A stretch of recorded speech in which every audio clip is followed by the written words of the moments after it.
उत्तर प्रदेश में क्या कानून और व्यवस्था अब ठीक हो गई है? पहले ठीक नहीं थी। अब ये सवाल कई लोग पूछने लगे हैं। कई लोग तो ये भी कह रहे हैं कि अपराधियों का खात्मा हो रहा है, एक तरह से सही हो रहा है। कई लोग ये कह रहे हैं कि कानून के हिसाब से नहीं हो रहा है। लेकिन इस बीच बड़े बड़े गैंग को लेकर ये कहा जाए कि इन्वेस्टिगेशन बहुत तेज हो रही है। जो पुराने जो क्रिमिनल्स थे उनके ऊपर दबाव लगातार बन रहा है, उनके ऊपर मुकदमे दर्ज किए जा रहे हैं, उनको सजा तक हो रही है। ऐसे में अब बीच में खबर आई थी कि गैंगस्टर्स की जो है वो कस्टडी में मौत हो गई। हम बात करें संजीव जीवा की। काफी जो है बवाल मचा उसकी हत्या के बाद, लेकिन अब इसमें कई खुलासे हो रहे हैं। उसका दरअसल एक कबूलनामा सामने आया है। क्या कबूलनामा है प्रवेश? बिल्कुल बताना चाहूँगा कि जो आरोपी है विजय यादव की वीडियो एक सामने आई है। जब उसे कोर्ट से वापस लेके जा रहे थे तो वकीलों ने उसे बहुत पीटा था, तो उसे हॉस्पिटल लेके जाया गया था। तो हॉस्पिटल का एक वीडियो सामने आया जिसमें वो बोल रहा है कि मुझे ये इसको मारने के लिए, संजीव को मारने के लिए मुझे 20 लाख मिले थे। वो 20 लाख रुपए किसने दिए थे, डील कहाँ हुई थी, ये सब उसने वीडियो में बताया। वीडियो में वो कह रहा है कि ये डील नेपाल में हुई थी। असलम नाम का एक वहाँ का डॉन है जिसका भाई अतीफ़, जो कि पहले अतीक अतीक लोग कह रहे थे, अतीफ़ लखनऊ की जेल में बंद था। उस जेल में ये दोनों की कुछ बहस होती है, संजीव जीवा और वो उसकी दाढ़ी पकड़कर खींचता है, तो उसकी बहुत ज़्यादा बेइज्जती हो जाती है। उस बेइज्जती का बदला लेने के लिए इसे 20 लाख की सुपारी दी गई थी, और वो सुपारी इसने फिर बाद में इसको अंजाम दिया प्लान करके। लेकिन कहीं ना कहीं ये बात अभी हजम नहीं हो रही कि 20 लाख रुपए इसे मिले थे, उसके कांटेक्ट में कैसे गया था, कोई क्रिमिनल रिकॉर्ड नहीं था, इसकी हिस्ट्री में कोई ऐसे लोग अभी सामने नहीं आए हैं जो बड़ा कोई क्रिमिनल इसके साथ इन्वॉल्व था। अचानक एक लड़का यहाँ से नेपाल चला जाता है, नेपाल में डीलिंग कर लेता है और नेपाल से आके लखनऊ में मार देता है। ये जो लड़का है यानी कि विजय अब आरोपी है और इसने कहा है कि मेरी डीलिंग हुई थी असलम से। कोई ऐसा इनपुट कि असलम से इसकी कैसे दोस्ती हुई, किस तरह से नहीं असलम वो ने कैसे कांटेक्ट किया? नहीं वो अभी डीलिंग नहीं। जैसे हुआ क्या है कि इसमें जब ये जिसकी हम बात कर रहे हैं जीवा और जो आतिफ जिसको जेल में इसने मारा था, तो आतिफ की बहुत हल्की सी दाढ़ी है और उसको जेल में ये क्या करता है कि जीवा इसकी वहाँ पे भी बहुत बड़ी गुंडई चलती है, बहुत बड़ी धमक है उसकी। किसी बात पे उन दोनों की कहासुनी हो जाती है, उसकी दाढ़ी खींच करके ऐसे नोच लेता है। उसी के बाद उसका जो बदला लेने के लिए होता है तो उसका भाई कभी जेल में मिलने के लिए आता है, जो असलम जिसका नाम है, उसको बताता है कि भाई अब कुछ भी हो जाए मुझे बेइज्जती का अपना बदला लेना है, इसके लिए तुम्हें कुछ भी करना होगा। तो अब ये बात होती है कि उसे कैसे मारना है, क्या है, चूंकि वो भी एक बड़ा गैंगस्टर है, उसका नाम होता है, उसने पैसों के जुगाड़ करते हैं। लेकिन बहुत सारी इसमें हैरानी वाली चीज़ें हैं जिसका आप सवाल उठा रहे हैं। वो जाता है, अब नेपाल में मीटिंग होती है, नेपाल में खोजा जाता है कि कौन शूटर काम करेगा, तो पता चलता है कि विजय यादव है। विजय यादव की वहाँ पर मुलाकात होती है, 20 लाख रुपये की डील होती है, लेकिन एडवांस में सिर्फ 5,000 रुपये दिए जाते हैं। 5,000 रुपये में मतलब 5,000 में कोई एक कत्ल के लिए इतना जल्दी तैयार हो जाना। अब सोचिए कि इसका बहुत बड़ा नाम तो है नहीं, अब इसको पैसों की जरूरत थी। नहीं, कहीं ऐसा तो नहीं कि 5,000 की जो मीडिया में बात सामने आ रही है वो दरअसल दिए ज्यादा गए हो, अभी तक 5,000 की बात सामने? हाँ, ये भी बात हो सकती है, ये भी बात हो सकती है कि हो सकता है 5 लाख दिए गए हो, थोड़े से कन्फ्यूजन ये चीज़ें हो। लेकिन हमेशा यही होता है कि देखिए वो एक होता है कि पहले भरोसा, एक तो इसका बहुत बड़ा नाम नहीं है। देखिए हमेशा पैसे किस आधार पर दिए जाते हैं, पता चलता है कि आपका बड़ा नाम अंजाम देगा भाई। आप जैसे आप किसी को नौकरी में किसी को सैलरी मिलती है तो किस आधार पर, एक्सपीरियंस के आधार पर आपने क्या काम किया है, कितना बढ़िया आपने टारगेट अचीव किया है। पता चला कि आपका तो कोई काम ही नहीं करा है, इससे पहले किसी को मारा ही नहीं है, कुछ उस तरह का क्रिमिनल बैकग्राउंड ही नहीं है, तो क्यों देंगे? ठीक ना। अगर आप बड़ा काम करते हो तो शुरुआत यहाँ से लो, यहाँ आने जाने का खर्चा लो। फिर क्या होता है, उसके पास कहता है मेरे पास तो पिस्टल नहीं है, फिर उसको पिस्टल के लिए बहराइच में एक नया आदमी मिलता है।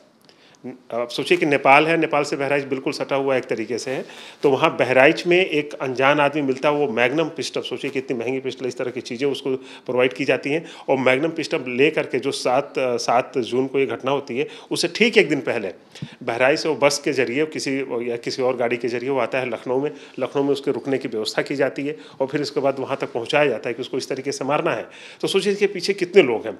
तो यानी कि मुझे जो समझ में आ रहा है कि इस पूरी घटना के पीछे कई लोगों की साजिश है, कई बड़े लोग हैं, बड़े उसमें शूटर्स भी हैं। हो सकता है उसको सिखाया कि नहीं जी यहाँ पे ऐसे मारना है। लेकिन जो इस्तेमाल किया गया एक नन्हा सा एक नया नवेला, एक उभरता हुआ, उसको कह सकते हैं कि मतलब एक बदमाश क्रिमिनल जो चाहता था हमें करें।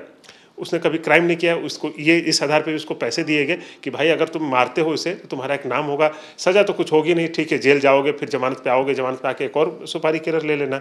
इस तरह की घटनाएं तो हो सकता है कि 5,000 ही हो चिराग भाई, क्योंकि शुरुआत में उसको उससे भी मौका चाहिए, तो चीज़ें होंगी। लेकिन इसके पीछे का जो किरदार है, बिल्कुल जो अनजान किरदार है ना, वो बहुत रहस्य बने हुए हैं कि कौन थे, किसने पिस्टल दी, क्यों दी।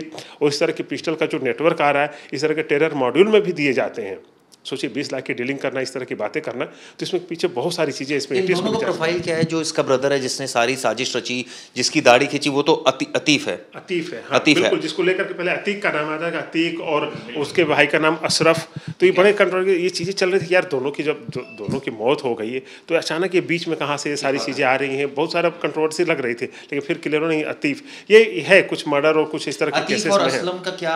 ये दोनों भाई हैं, दोनों लेकिन भाई। नेपाल का क्या कनेक्शन है? वहां जाकर कैसे ये मिला विजय यादव? कुछ और अब देखिए ये कहानी, अब इसी की कहानी अभी चीज़ें निकाली जा रही हैं कि भाई नेपाल अगर मिलना ही था तो इंडिया, इतने सारे यहाँ पे क्या जगह की कमी है? वहाँ पे जाकर के मीटिंग होती है, वहाँ पे जा कर के। अब ये भी हो सकता है कि वो चीज़ें इसलिए की गई हों कि ताकि पुलिस जो चेन है वो न पकड़ सके, ठीक ना, वो चेन कैसे कैसे जुड़ी है, नेपाल से जोड़ते, फिर नेपाल से वो आता है बहराइच, बहराइच में उसको वो सारी चीज़ें गन दी जाती है, पिस्टल दी जाती है। तो ये बड़ा ना घुमा फिरा करके उसके पीछे वहाँ पे वो बंदा मिलता है, यहाँ पे नहीं। तो क्या सिर्फ मोटिव यही है कि दाढ़ी खींची गई? कोई हो सकता है कई समय से काफी बार टॉर्चर किया, क्योंकि इतनी सी बात पर कोई मर्डर करने का प्लान तो नहीं कर सकता। नहीं, देखिए कई बार चीज़ें नहीं, बहुत सारी चीज़ें हैं। देखिए अगर केवल इतनी सी बात होती तो वो खुद अपने कोर्ट में, आपको बता दें कि 2 साल पहले ही 2021 में सबसे पहले उसकी जो जीवा की वाइफ है, जो चुनाव लड़ करके अपनी, असल में जीवा का जो टारगेट था कि अपनी बीवी को नेता बनाना, MLA MP तक पहुंचाना, ठीक ना, उसके लिए पैसे इकट्ठा करना, सारी चीज़ें करती थी। तो 21 में चीफ जस्टिस ऑफ इंडिया को और तमाम बड़े बड़े प्रधानमंत्री को, हो सकता है कि CMO को भी लेटर भेजाओ, तो उसमें जान का खतरा बताया था। फिर अभी उसके पहले भी जो डिस्ट्रिक्ट अदालत है उसको भी भेजा गया वो लेटर, उसमें कहा गया कि हमारी भाई वीडियो कॉन्फ्रेंसिंग से हमारी पेशी हो, मेरी जान को खतरा है। तो यानी कि बहुत सारी चीज़ें उसकी चल रही थी अंदर। केवल एक दाढ़ी खींचने वाली जो बात आ रही है, तो उसमें इतना ज़्यादा उसे ही तो कम से कम यकीन नहीं होगा ना कि मेरी हत्या की जा सकती है। तो इसके लिए तो ये सब इतने सारे वो लेटरबाजी नहीं करता कोर्ट को, ये सारे मतलब लेटर नहीं भिजवाता, यानी कि चीज़ें और भी चल रही थी। इसमें और भी पुराने कई गैंगस्टर का नाम आ रहा है, तो अब देखते हैं वो चीज़ें क्या निकल के आती हैं। हालांकि अब वही है सवाल कि जैसे अतीक और अशरफ वाले केस में हुआ, 3 किरदार आते हैं सामने, उसके पीछे का बैकग्राउंड कुछ पता ही नहीं चलता है कि वजह असली आज तक नहीं पता चली कि पीछे अभी तक नहीं पता। और इसमें भी वही, अब जो छुपे हुए किरदार हैं, जो उसे बहराइच में मिला, कौन थे क्या थे, उस पर कुछ काम ही नहीं हो रहा है। ये भी हो सकता है ठंडे बस्ते में दब जाइए। नहीं, लेकिन उत्तर प्रदेश में एक चीज़ जो मतलब एक मेंटालिटी तो ये बन रही है, कई लोग ये कहते हैं कि भैया अपराध अब काफ़ी कंट्रोल में है। कई लोग कहते हैं सपा के टाइम में बहुत अपराध था। कई लोग कहते हैं अपराधी को मार रहे हैं ना, ठीक ही कर रहे हैं। कई लोग कहते हैं नहीं जी, संविधान की हत्या हो रही है। ये सारी जो विचार है वो फ्लोट्स होते रहते हैं। ये चीज़ें चल रही हैं, लेकिन सोचिए कि ठीक है एक अपराधी मर रहा है, लेकिन कितने अपराधी पैदा हो रहे हैं, सवाल इसका होना चाहिए, ठीक ना। उसे मारने वाले कौन लोग हैं? बिल्कुल नए युवा, जिनका कोई बहुत बड़ा नाम नहीं था, कोई इस तरह के गैंगस्टर नहीं है। तो सोचिए इस तरह के लोग भी तो पनप रहे हैं ना। अपराध जो अपराधियों का क्या करें? अगर पनप रहे तो मारना तो पड़ेगा, मारना नहीं तो मिट्टी में मिलाना पड़ेगा, नहीं तो कानून के हिसाब से कार्रवाई तो करनी पड़ेगी। उनको देखते तो नहीं रह सकते। चिराग भाई बिल्कुल बात सही है, लेकिन सवाल ये है कि जो भी चीज़ें हमारी IPC, CRPC, तमाम चीज़ें, इनका काम क्या है? जेलों का काम क्या है? इनका काम यही है कि हमें जो क्रिमिनल हैं उन्हें कम करना है, उन्हें सुधारना है। हमारा मेन मोटिव तो यही है ना। लेकिन यहाँ पे एक क्रिमिनल मर रहा है, लेकिन 4 पैदा हो रहे हैं नए। तो ये क्या है? ये बड़ा नुकसान है। ये तो मतलब जो एक कहा जाएगी जो पॉलिसी है कि हिट, वो ठीक नहीं है। हिट पॉलिसी ठीक है, लेकिन वही है ना कि हर चीज़ की एक कंडीशन होती है। हर चीज़ में एक कंडीशन होनी चाहिए कि भाई ये चीज़ें हो रही हैं तो इसकी वजह ये होनी चाहिए, ना कि अब भाई हिट कंडीशन तो आपने ठीक है, मारो मारो। अब योगी जी के राज में ये हो रहा है कि उनको मार दो, उनको मार दो, उनको मार दो। लेकिन किसी को बचाने के लिए अगर कोई जेल से बाहर निकलता है, हॉस्पिटल जाता है, वहाँ पर सुरक्षित नहीं है, वो कोर्ट में जाता है, कोर्ट में सुरक्षित नहीं है, हम कहीं एयरपोर्ट पर जाते हैं, वहाँ नहीं सुरक्षित है, तमाम मार्केट में जाते हैं, वहाँ सुरक्षित नहीं है, तो फिर उस ठोको राजनीति का फ़ायदा क्या है कि जब हम यहाँ पर सुरक्षित नहीं है, ठीक ना। एक बच्ची को जिसको गोली लगी थी, उसको गए थे योगी साहब देखने वहाँ पे, तो बच्ची को गोली लगी, उसकी माँ को उतनी तकलीफ सहना पड़ता है, एक पुलिस वाले को गोली लगती है, तो भाई ये भी तो उसमें बाय डिफ़ॉल्ट ये इंजर्ड हो रहे हैं, घायल, और हो सकता है उसकी जान चली जाती तो। और हो सकता है कि क्रिमिनल अगर एक्शन नहीं होता तो और बढ़ जाता क्राइम। तो नहीं, एक्शन देखिए, एक्शन किसने किया? पुलिस ने तो नहीं किया ना। ओके, ठीक है, पुलिस ने एक्शन नहीं किया, एक्शन किया बदमाशों ने, यानी कि जो मर्डर किया जीवा को, बदमाशों ने किया।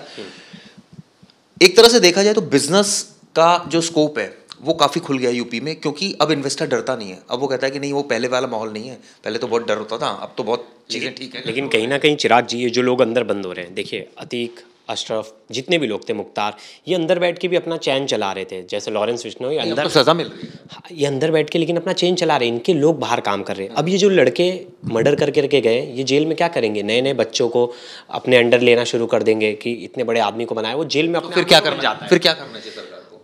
ये काम है पुलिस का। पुलिस अच्छे सबूत जुटाए। देखिए 10-10 साल केस चला जाता है, स्ट्रॉन्ग एफआईआर नहीं होती, स्ट्रॉन्ग चार्जशीट फाइल नहीं होती, एविडेंस की कमी होती, इतनी ज़्यादा कमी होती कि अंदर बैठ के आरोपी मस्त मौला है, इतना साल लग जाता है, 20-20 साल लग जाता है कि सज़ा दिलाने के लिए, क्योंकि सबकी सरकार आती है। ठीक है सुनील भाई, आपका कहना है कि काम होना चाहिए संविधान के अनुसार, बदमाश नहीं मारे, पुलिस मारे। दूसरा, सजा मिले जल्दी, मुकदमे हो जल्दी दर्ज और जल्दी ट्रायल हो और सब कुछ जल्दी जल्दी हो, और तभी अपराधियों को काबू कराए। देखिए हाँ बिल्कुल ये जल्दी होना चाहिए, लेकिन दिक्कत क्या है चिराग भाई, इसकी जो बेसिक हम हमेशा मूल में हमें जाना चाहिए। मैं हमेशा इस चीज़ को मानता हूँ। अभी दिक्कत क्या है कि पूरी जो पुलिस रिफॉर्म है, पुलिस में खुद ही सुधार नहीं है इस चीज़ों का। एक बदमाश पकड़ा जाता है तो बदमाश के खिलाफ एविडेंस होने चाहिए, उसको किस आधार पे सजा मिलेगी, एविडेंस होने चाहिए। लेकिन उसको जो जाँच करने वाली पुलिस है उसी के पास लॉ एंड ऑर्डर की भी जिम्मेदारी है, उसी के पास इन्वेस्टिगेशन की भी जिम्मेदारी है, उसी के पास यह है कि वो 24 घंटे ड्यूटी भी देता है अपनी चौकी पे, तो वो काम नहीं कर सकता है। किसी से भी आप इस तरह से काम नहीं ले सकते। तो हमेशा जो प्रकाश सिंह जो हमारे पूर्व डीजीपी थे यूपी के, उन्होंने बहुत बढ़िया सुप्रीम कोर्ट में पिछले कई सालों से ये सुधार के लिए डाला हुआ है कि इन्वेस्टिगेशन की टीम अलग हो। क्यों नहीं होती ये चीजें? ये चीज़ें इसलिए नहीं होती चिराग भाई कि जो ऊपर के लेवल कई बार बिल्कुल नहीं करना चाहते हैं। जो ऊपर के अधिकारी है ना, उनके पास तो ठीक है, उन्होंने तो ऑर्डर कर दिया, अब करने वाला जो एग्जीक्यूट करने वाला है वो एसआई होते हैं, एसआई और इंस्पेक्टर। ये सबसे ज़्यादा जांच तो यही होते हैं, इन्हीं के पास सारी चीज़ें लिखा पड़ी, सारी चीज़ें यही होती है। लॉ एंड ऑर्डर भी यही देखते हैं, चौराहे पर भी यही खड़े होते हैं और थाने के अंदर भी यही होते हैं। इसीलिए कई बार ये झिझक के आम पब्लिक से बदतमीज भी करते हैं, तमाम चीज़ें सवाल उठते हैं। तो इनको सुधारने की जरूरत। इनमें क्या है कि पुलिस फोर्स की कमी है, तमाम चीज़ें इतने दावे किए जाते हैं, हम करें कि ठोको तमाम चीज़ें कर रहे हैं, आप इसको एक बार सुधार कर दीजिए। देखिए लंबी प्रक्रिया थोड़ी लगेगी, पुलिस जहाँ पे 10 होने चाहिए वहाँ पे 2 से काम चल रहा है, तो क्या करेगा वो? लॉ एंड ऑर्डर देखेगा कि इन्वेस्टिगेशन करेगा? तो ये सब चीज़ें जब सुधरेंगे, हम कह रहे हैं कि एक मॉडल की तरह सब कुछ बना करके आप इसको सुधारिए। जब ये सुधर जाएंगे तो आपके ऑटोमेटिक इसका आउटपुट जो निकलेगा ना, वो काफ़ी बेहतर निकलेगा।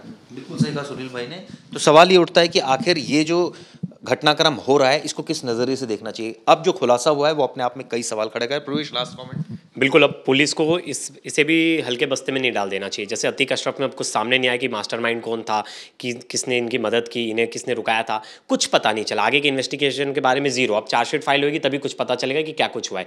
लेकिन इस केस में भी अगर ऐसा कुछ होगा तो कहीं ना कहीं सवाल खड़ा होगा, क्या ये पुलिस की भी मिली भगत तो नहीं है? अगर पुलिस चीज़ें सामने नहीं लाएंगी तो ये कहीं ना कहीं अपने आप में बहुत सवाल खड़ा होगा। बिल्कुल, तो देखना होगा इस मामले में क्या सच सामने आ पाता है नहीं। ये वीडियो कैसे लगी जरूर बताइएगा। धन्यवाद।